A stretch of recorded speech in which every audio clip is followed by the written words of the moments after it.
please just come wake me up. Huh? Well, I'll take pictures. YouTube it. Okay. We'll check your wallet first. Okay. I'm good? Okay. So basically, the talk today is finding low-hanging fruit with Kali. How many of you guys are familiar with Kali Linux? Most of you, great. How many of you guys are actual pen testers? Guys, gals, pen testers? Not a lot of you. Okay. So the point of this talk, the reason I wrote it, was not necessarily for pen testers, but it was more for the folks who are defending networks. Okay, because I can tell you from personal experience, when I sit down on your network to do a pen test, I'm going through what's in this slide deck. I'm going through that same process, and I am going to find the things that I'm going to teach you to find. And it would be so much better for you and your network if you found them first. Okay, so we're going to try to go through this. Hopefully, I'll take up the whole hour, but if not, I'm sorry, you'll get a little extra break or something. Okay, so let's have at it. So the too long didn't watch version of this, we've got Kali. We're going to show you how to find some vulnerabilities with Kali, some common vulnerabilities. We call them low-hanging fruit. They're easy to find, easy to fix. The slide deck will be available on my GitHub account at Average Security Guy /presentations. The commands, the little cheat sheet of all the commands that I'm going to be showing you today, it is also on GitHub under cheat sheets. I'll have this slide up again at the end of the network, end of the talk, and we'll go from there. Okay, so who am I? Primarily, I see myself as a developer.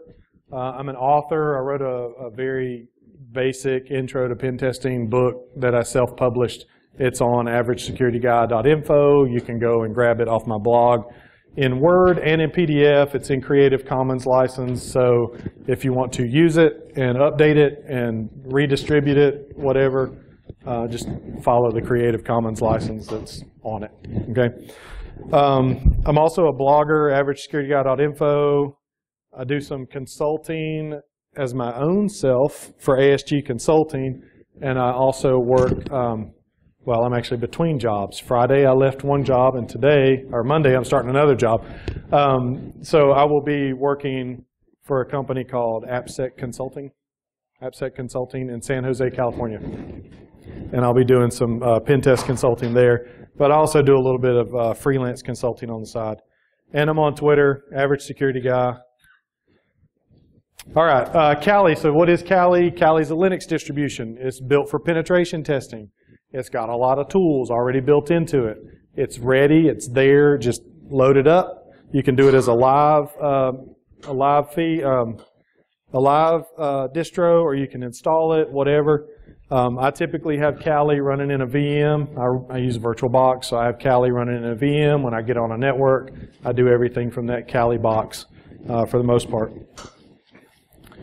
Okay, if you want to get Kali, go to kali.org, go to downloads. You can get a 32-bit version, a 64-bit version. You can get an ARM version. You can put it on a Raspberry Pi. You can put it on, there's a couple different Android tablets you can put it on. I believe they have an AWS instance now, too, so you can actually put Kali inside AWS. If you've got a virtual environment in AWS, you can put a Kali box in there and test without having to go through the external or the VPN or whatever into your AWS environment. You can test it from inside. They've also got instructions if you want to do a custom Kali distribution, you can do that. You can put it on a VM or you can put it as primary OS. It doesn't really matter. Okay, when you are setting up Kali, Kali is Debian-based, so all the package stuff is done with apt-get. Most of you guys familiar with Linux, Debian, that kind of thing? Okay, so you're basically going to use apt-get update, apt-get upgrade.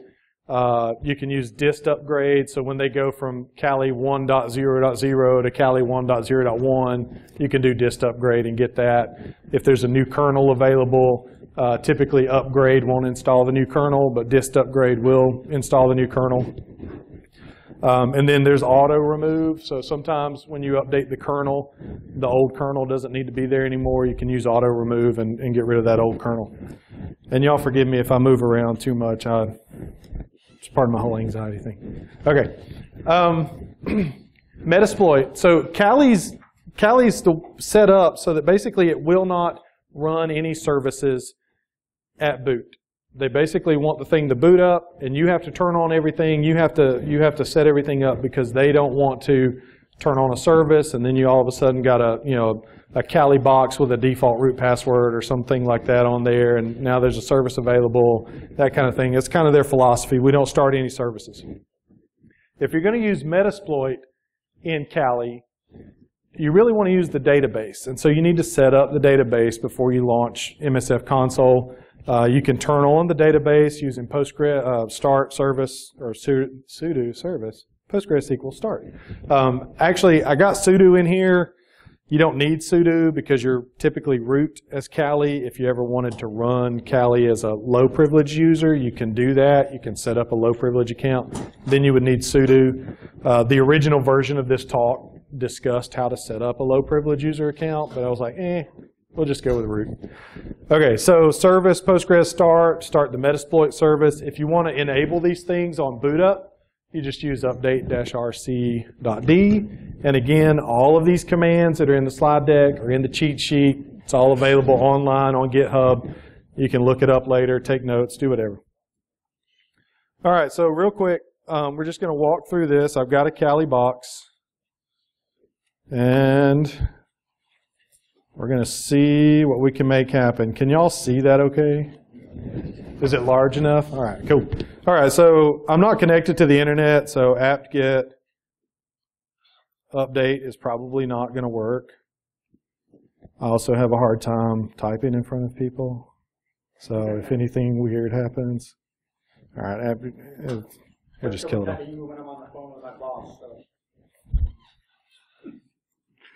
All right, so apt-get update, apt-get upgrade, it goes through its basic process. If we want to start the Postgres service,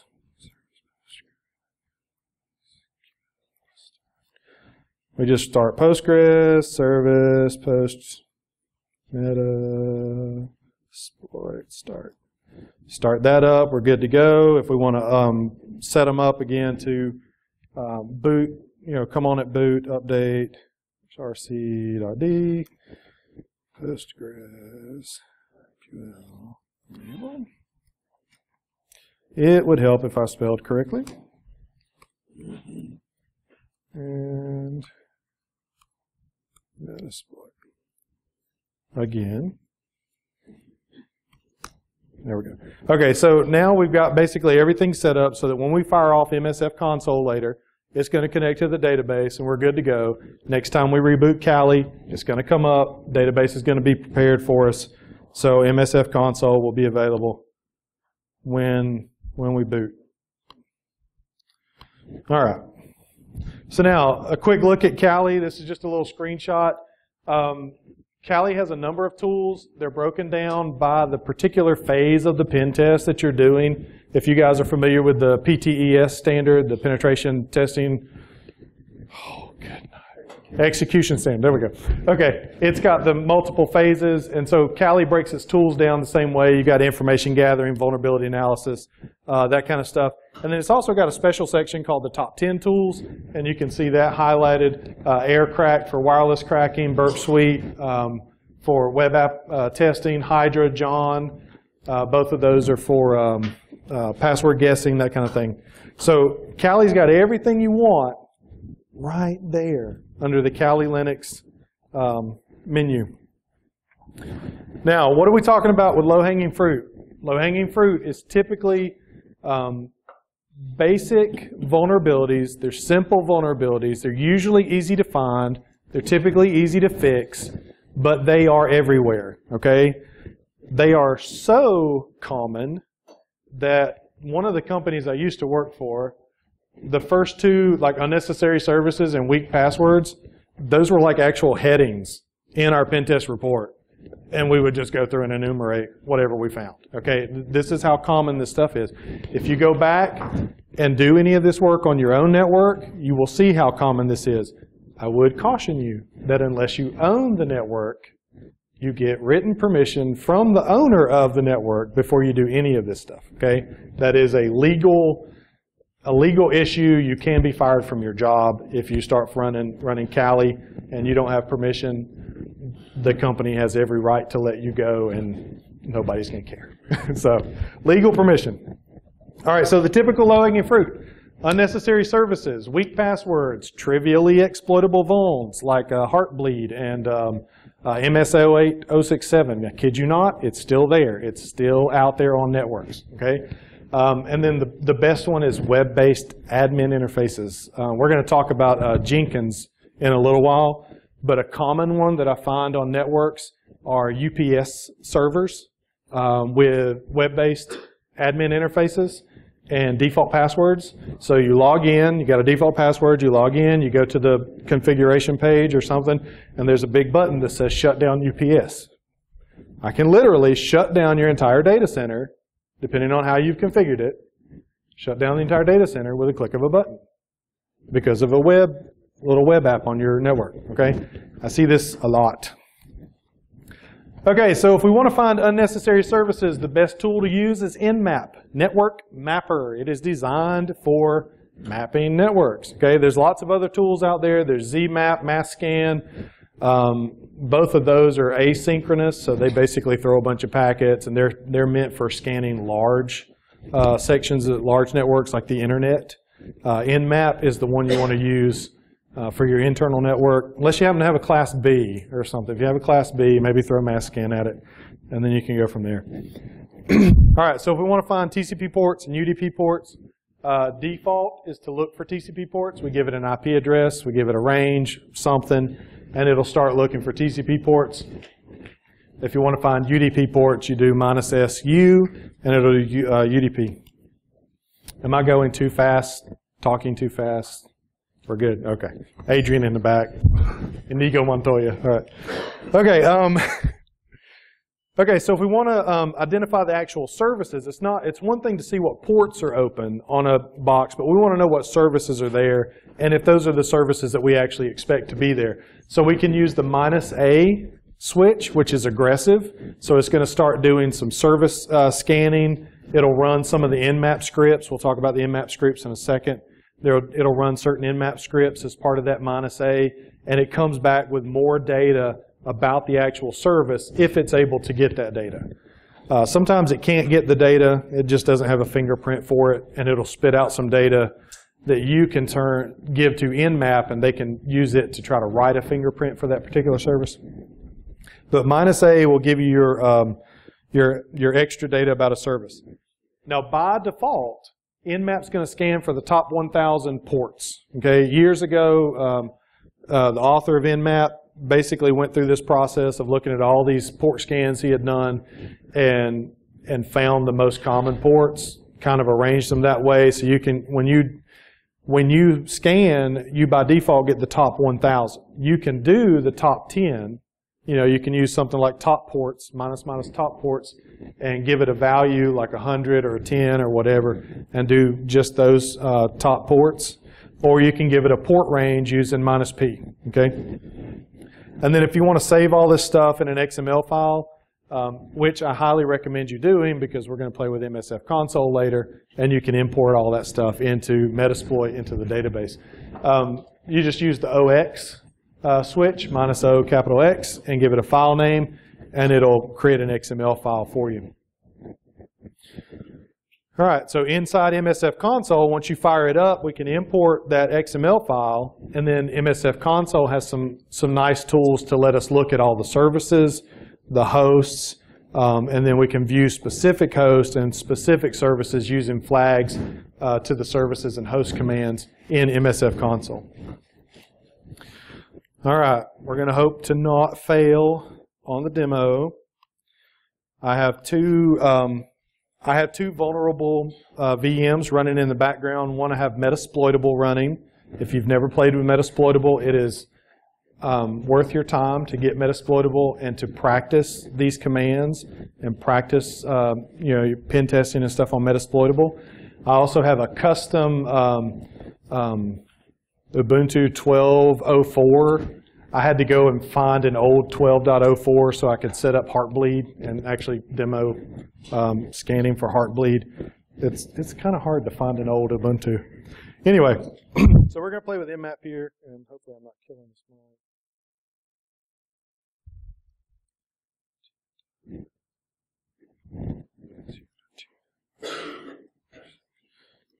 Yep, again with my typing.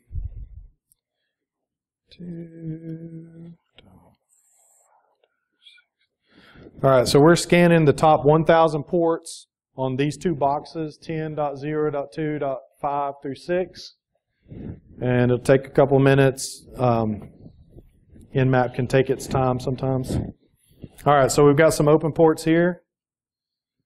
This one here with all the open ports, that's Metasploitable. That lots of stuff to play with on Metasploitable. And then this is my custom box with Heartbleed and a couple other things going on with it. Okay, so we can see all the open ports. If we want to scan, I'm not actually going to scan for UDP. We're just going to do the top ports this time.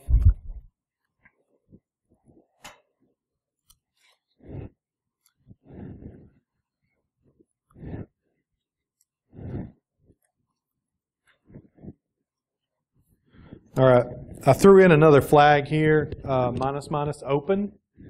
When you specify ports on an Nmap scan, it will show you all of those ports, whether they're opened or closed, okay? I don't actually care about closed ports right now.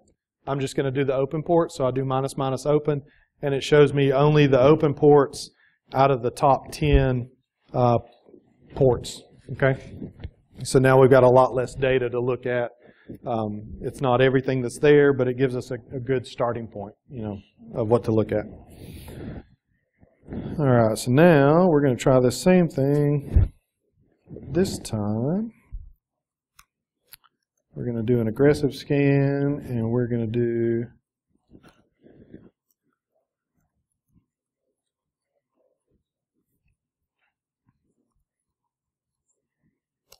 all right, we're going to save it all out to the local network.xml. It'll take a second to run that. And I forgot to bring a bottle of water in here. Got a lifesaver on.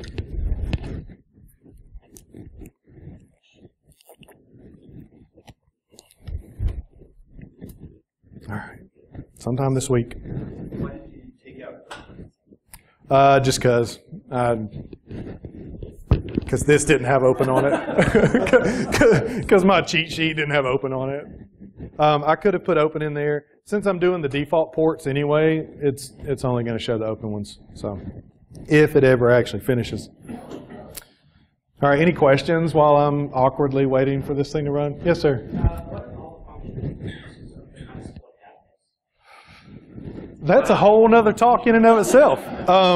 At the end of the slide, or at the end of the presentation, I'll have a slide deck, and even on the cheat sheet that you go get on GitHub, there will be a link to a tutorial called Metasploit Unleashed by the OffSec team. Go get it. Read it. Read through it. That's a whole, Metasploit's a whole talk in and of itself. Okay. Metasploit, Metaprimer is on SecurityTube. Is it videos? So securitytube.net or com? SecurityTube.net. Okay. SecurityTube.net. Look for the Metasploit primer. And I'm irritated. Okay. Let's see.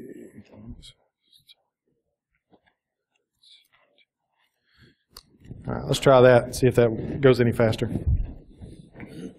Any other questions while I awkwardly wait? It doesn't matter.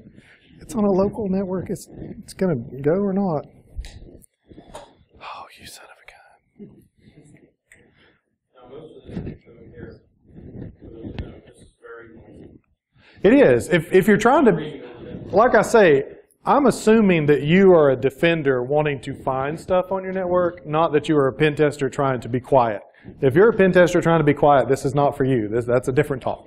This is stuff, you know, you are looking, you are purposely trying to find these as a defender so you can get rid of them before the pen tester shows up. The newest version of the Kali might use the response functionality, look for a call out to be able to do automatic stuff. Cali? Yep. That kind of goes against their policy. I have to look into that. The newest version will automatically go looking for OS updates. Right, yeah. That's crazy. And that's how my business response team yelled at me. Are you using Kali? I see what you're doing. Here's a question. Which version of Kali are you using for this demonstration? I downloaded the latest version 2 or 3 weeks ago, so whatever it was, I think it's 1.00. Yeah. 1. What? 1.10a. Okay. It's whatever's up there right now. That's what I got, or whatever was there 2 weeks ago. So is there a way to make in-app list things, or is it strictly It's just the way it works. Because what it's doing is it's going to send out a packet. It's going to send out a send request to see if a port responds. you can make in-app list? You can use stealth mode. There's a stealth option. Is there? Yeah, but it's going to take your scans a lot longer because it's going to slow down how fast it sends out the traffic. Yeah. The timing, manipulate the packets. Yeah, but I mean, It's only to send one send packet if you want. yeah, you can. I mean, you can slow it down, but it's still going to be. You can do anything you want with that minus craft your own packets. All right, DB import. All right, so here's our XML file that we did earlier. We loaded it into the database in MSF console, and now we can look at hosts, and it'll show us what hosts we have. Nmap identified them as Linux hosts. We can look at services, and Nmap shows Nmap identified these specific services. You know, VSFTPD, Telnet, you know, those kind of things that are available.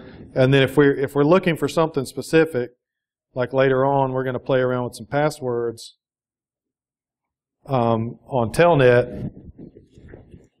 You know, if I can type, we can actually look for specific ports. I just want to see the boxes that are Telnet. Okay, does that make sense? Questions, comments? Okay, I'm going to assume we're okay. All right. Okay, so that's basic. That's the basics of using Kali to find these services. I mean, it's very simple. Just a few Nmap scans, see what the results are, and see if they're what you expect. I mean, you know, you go through and you do a scan, and you've got a Linux server on your Windows DMZ.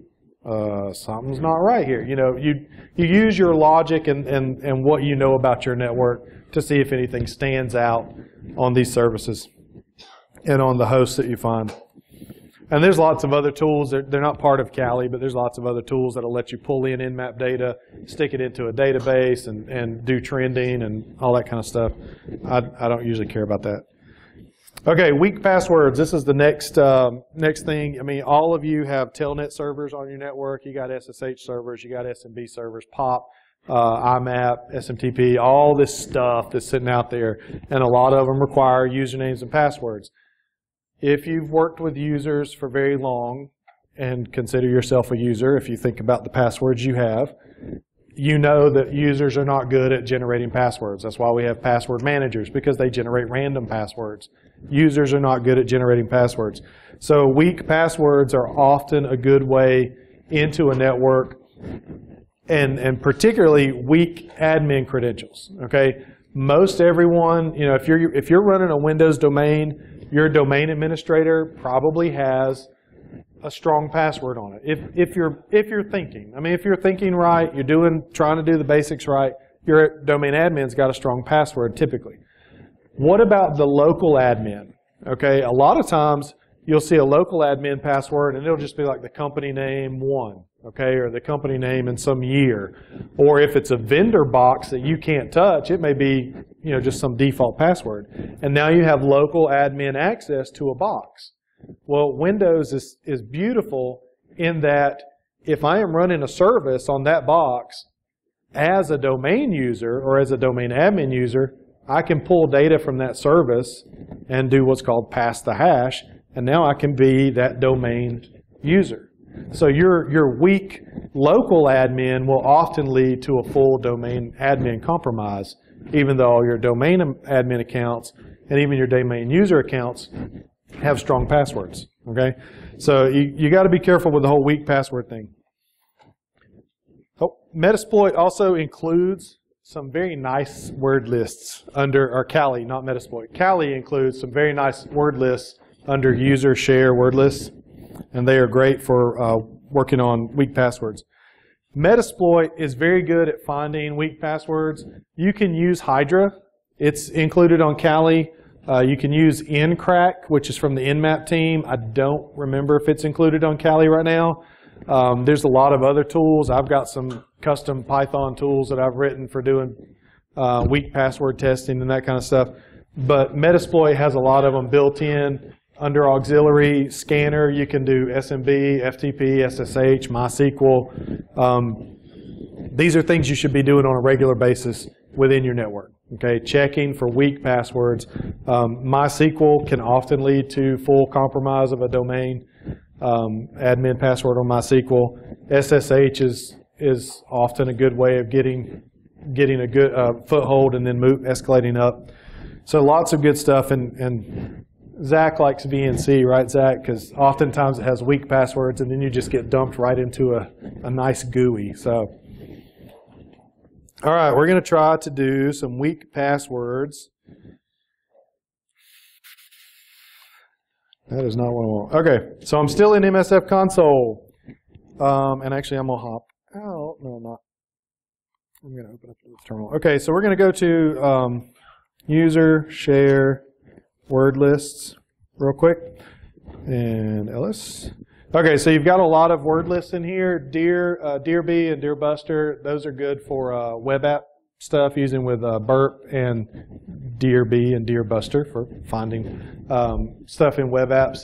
The Metasploit stuff, those are kind of the default word list that Metasploit uses when you try to crack passwords with John's, with the fast crack or whatever that's built into Metasploit. The nice thing is Kali includes RockU, the RockU text, and that's a great one to start with. You do have to remember to unzip it.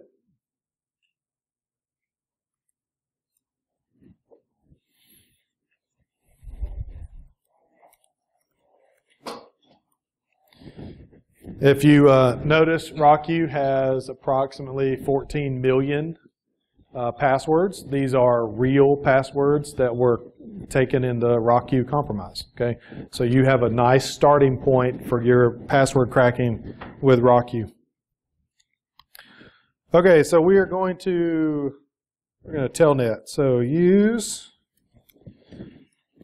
auxiliary scanner telnet. That is not what I want.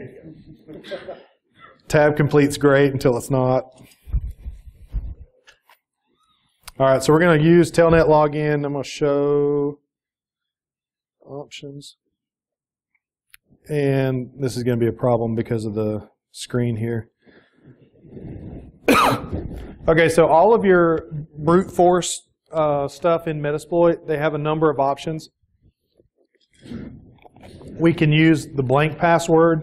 Basically, it'll throw a username and no password at it. You can set it to throw the username and then the username as the password at it. You can give it a password list. If you've collected other passwords, as Metasploit finds passwords using these brute force tools, it sticks them into the database. You can use those previously captured passwords for other password cracking. Okay, so if you find the SSH login, you can use it on Telnet or SMB, test it out throughout the network. So we're going to set a couple of options here. Metasploit default username is MSF admin. Usernames are typically pretty easy to get, so I'm not worried about how to get that. Set pass file user. I'm sorry about my bad typing, guys. Share. Word list fast track. All right, set.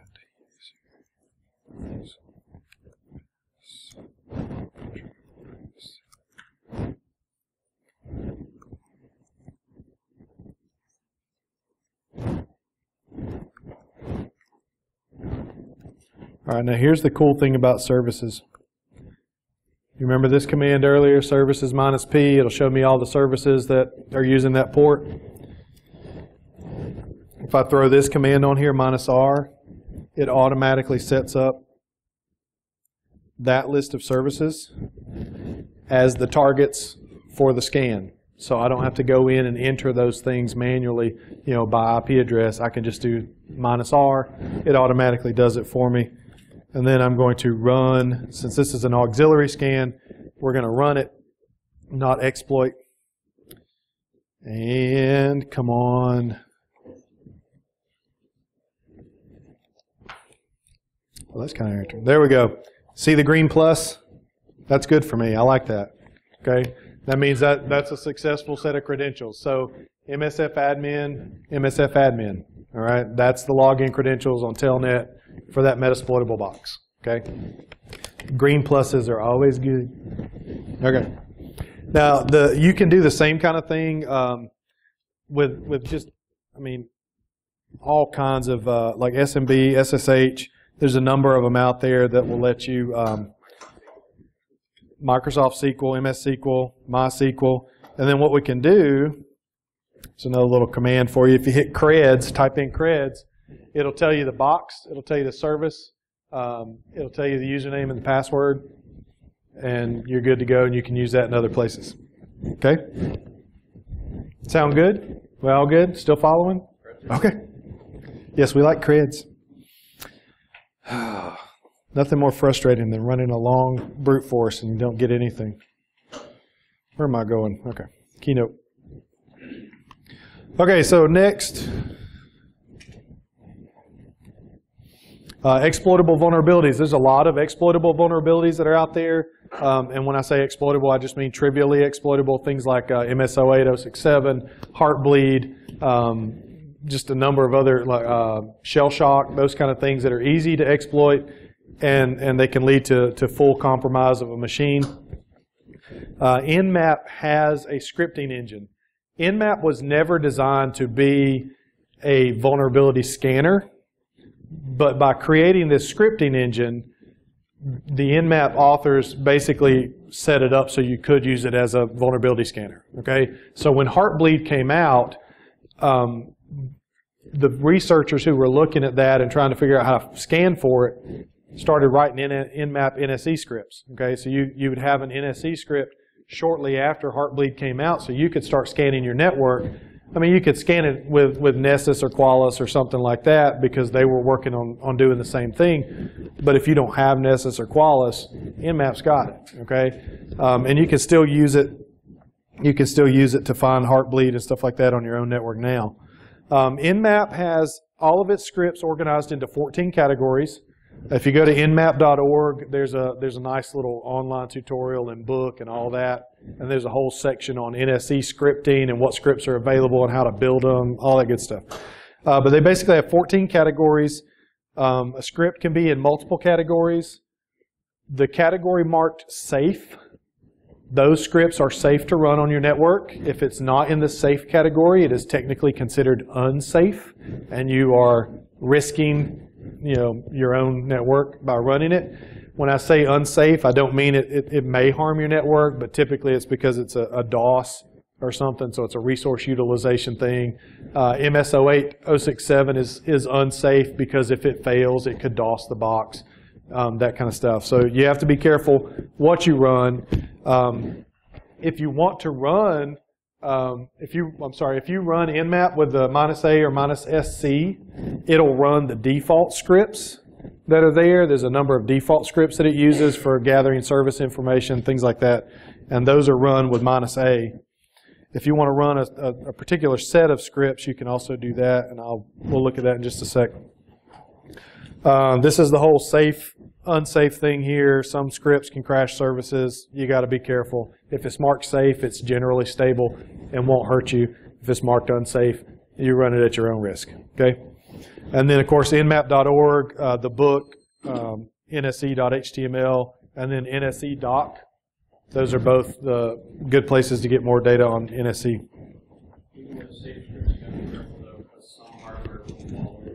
Well, some hardware is going to fall over if you send it anything, so you can't help that. Yeah, there's always a possibility when running any type of scan that you will knock over some piece of hardware. We had a company we used to do work for, and you could not run an Nmap scan against their switches because it would always knock out those switches, and they would have to manually go to the place and restart the switch before the switch would work again. Okay, 3COM, I mean, the switch just didn't work. Okay, it was just bad. All right. Okay, so Nmap, if we use ---- script, we can tell it a specific script to run, such as SSL-heartbleed, and then we give it an IP address, and it will run that script against that IP address or that range. You can do the SMB check. SMB check does the it'll look for MSO8067 and a couple of other SMB ones. That's considered unsafe. And then the RDP will look for MS12020, the beautiful thing that never did materialize in that particular vulnerability. It was sad. Okay, let's try another demo. So far, we've been doing pretty good. I know. It's a good thing I don't believe in luck, right? Okay. All right, so Nmap -P 443. We're not going to look on other ports. We're just going to look on 443 because I know it's there and that's what I want to do. Script equal SSL.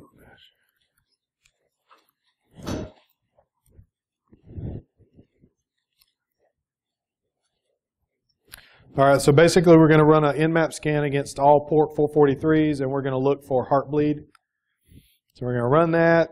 It shouldn't take too long.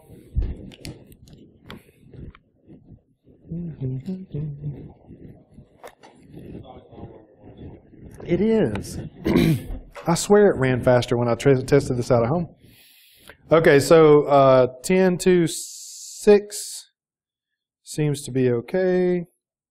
But looky there, 10.2.5 is vulnerable to heartbleed. Okay, so you have tools within Kali. You know, I'm going to tell you something. I used to work for Tenable. As of Friday, I stopped working for Tenable.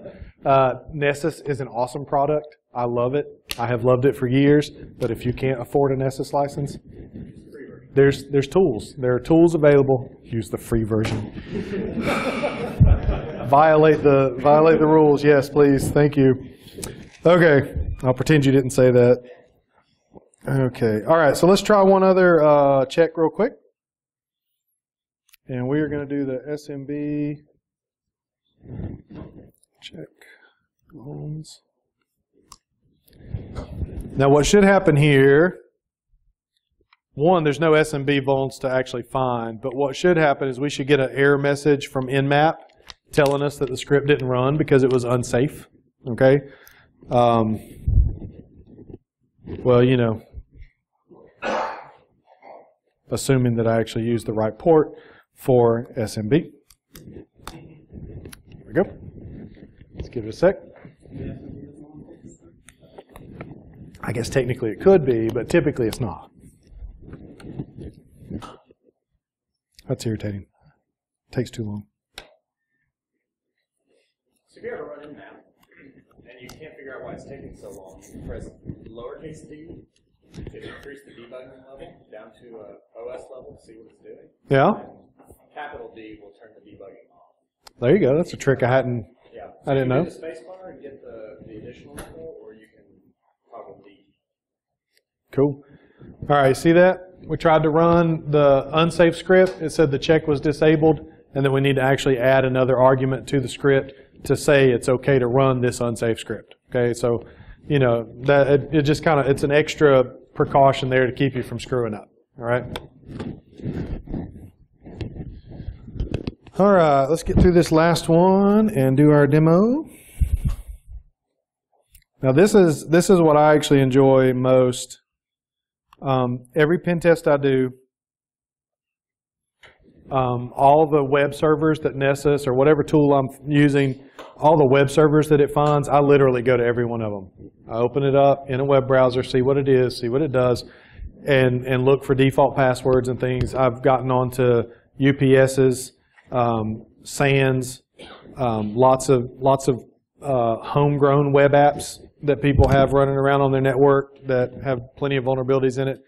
So what we're looking for in this particular case is web-based admin interfaces. Your typical admin interfaces are going to run on port 80, 443, 5800 is a VNC web-based deal, 8000, 8080. Okay, so we can scan, using Nmap, we can scan for these particular ports and then check those interfaces out for particular vulnerabilities. Okay, if you want to see what Metasploit is capable of doing as far as HTTP exploits, if you do a search /HTTP/, it'll show you all the exploit and auxiliary modules that fall under HTTP exploits in Metasploit, and there's a lot of them out there.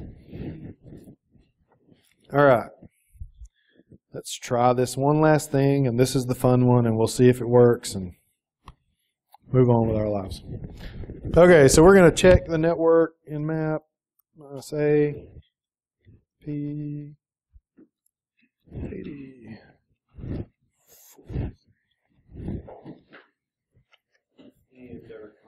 Yep. Always double check before you run a command.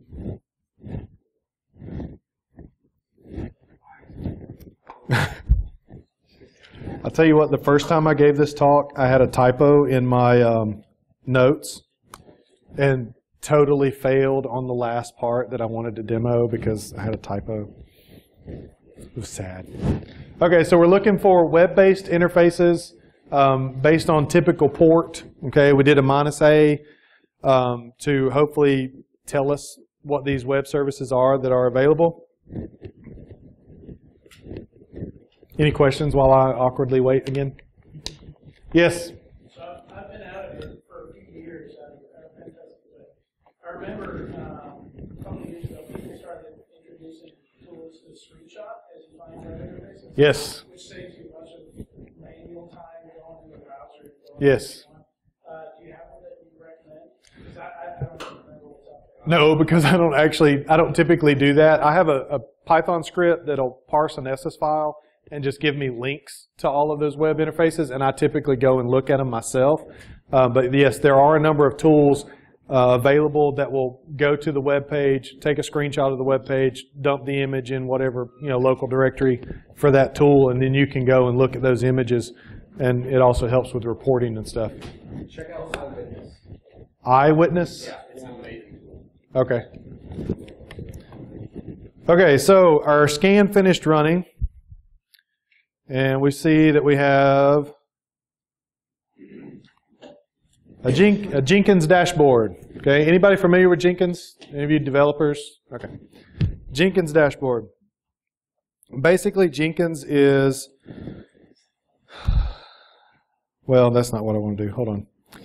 Jenkins is basically a continuous integration environment. So you set it up so that when you upload new code, it'll go through an automated process to make sure the code builds properly and does all its tests and things like that.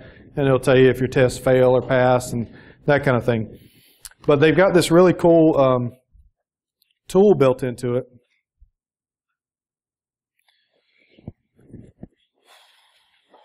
See if I can do this. Nope, that is not what I want. Okay, so they got this really cool tool built into Jenkins. Now this right here, I'm just going to tell you, this is a default install of Jenkins. I have not modified it in any way, shape, or form. Notice that there's no password to get into it. It's just the dashboard. It's over HTTP. If I go here and click on Manage Jenkins, no password again to do any kind of management. There's a beautiful little piece right here called the script console. And this thing will literally let you write groovy scripts. And it will run them for you.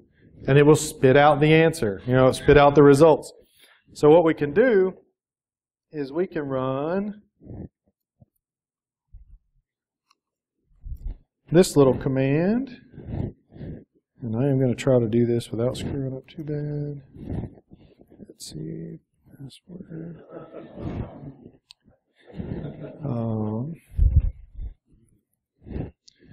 So this thing will literally let us run system commands.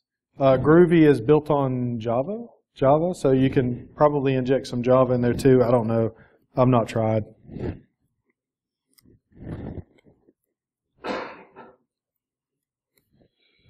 All right, we're going to come down here. We're going to run this little baby. And there you go, okay? So it's just available there. And see, a lot of people don't realize that these things are out there on their network because they never scan for these web interfaces. They never look for them. But these kind of vulnerabilities are out there. And it's actually, there's actually in MSF console, and I don't have it up.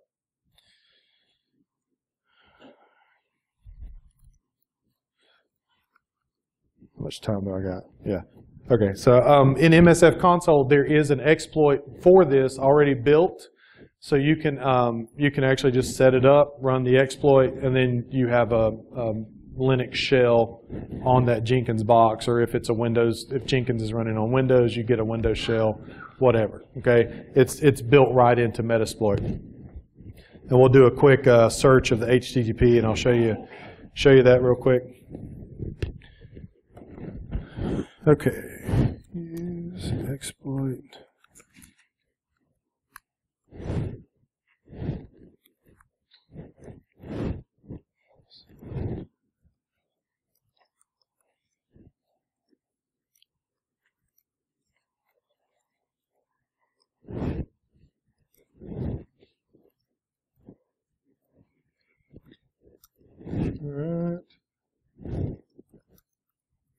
All right, so what I'm doing is I'm setting up the IP address, I'm setting up the port that Jenkins is listening on, I'm setting up the target URI for the root of Jenkins.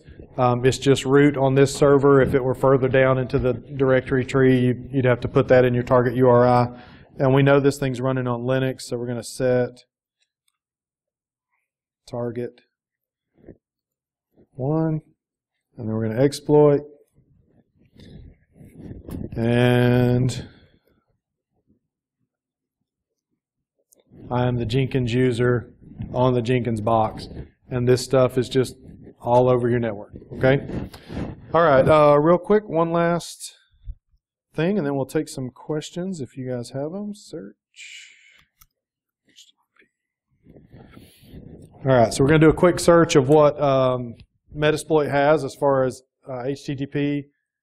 You're seeing exploits here, Trend Micro, Track It, some number of CMSs, Sybase, SolarWinds, lots of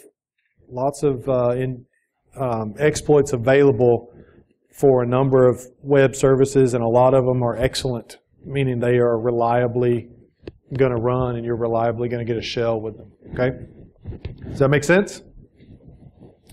All right, questions? Nope. Thought I heard one. Okay, so if you want to find out more, again, this slide deck is online. Cheat sheet is online. I will shamelessly plug a small intro to pen testing book that I wrote. It's free. It's available on my website. You can get it in PDF or Word. Yes?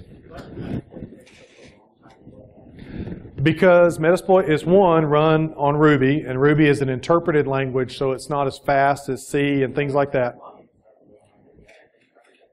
Now, the entire project is done in Ruby. And then it's got so many plugins that it's loading up at the same time. It just takes a while.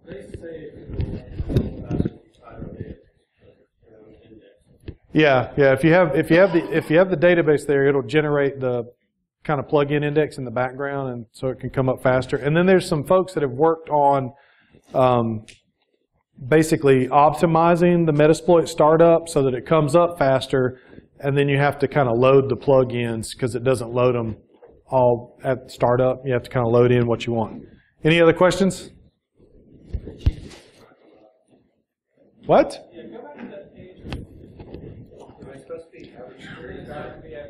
Yes, sorry guys, I got a typo in there. It's github.com. Hold on one second, and let me go back to the original. Well, no, the original page is the same thing. Yeah, if you go to the first URL, github.com, average security guide, just drop off presentations, throw a cheat sheet on there. Yeah, it's under mine. It's under average security guide. And there's a couple other cheat sheets on there. There's one that I use for a lot of pen tests. It's just got just some basic commands on there. And there's one for Git if you are into development and want to learn how to use Git. I've got a cheat sheet to show you how to use my workflow, just the basic workflow I use. Any other questions? Thank you very much.